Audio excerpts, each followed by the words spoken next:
সকলোকে Anita kitchen and ব্লগৰ আন এটি ভিডিঅ'লৈ স্বাগতম জনাইছোঁ। আজি আপোনালোকৰ বাবে লৈ আহিছোঁ চুজিৰে অতি কম সময়তে ইডলি ষ্টেণ্ড ব্যৱহাৰ কৰি কেনেদৰে ভাপত দিয়া পিঠা বনাব পাৰোঁ চাওঁচোন আহক। মই ইয়াত ডাঙৰ কাপোৰে একাপ চুজি লৈছোঁ, প্ৰায় 200 গ্ৰামমান।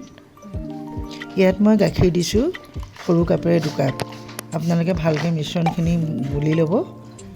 আৰু আপোনালোকে পানীও ব্যৱহাৰ কৰিব পাৰিব, কিন্তু মই আজি পানী ব্যৱহাৰ নকৰিলোঁ।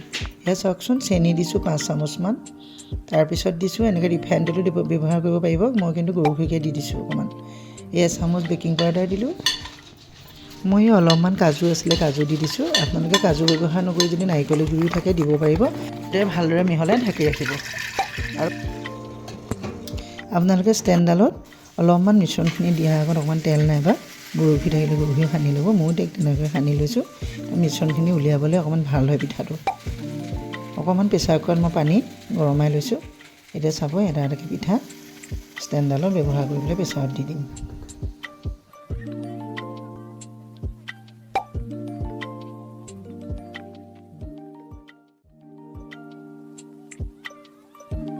সজাবৰ বাবে চেৰি নাইবা খিচমিচো ব্যৱহাৰ কৰিব পাৰিব। মই খিচমিচকে ব্যৱহাৰ কৰিছোঁ।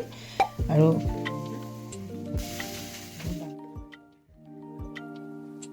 এটা এটাকৈ মিশ্ৰণখিনি মই ষ্টেণ্ডত দিয়াৰ পিছত নটটো মাৰি দিছোঁ।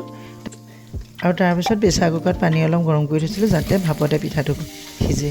আৰু এনেকৈ আপোনালোকে চিটিটো খুলি দিব প্ৰেছাৰ কুকাৰত।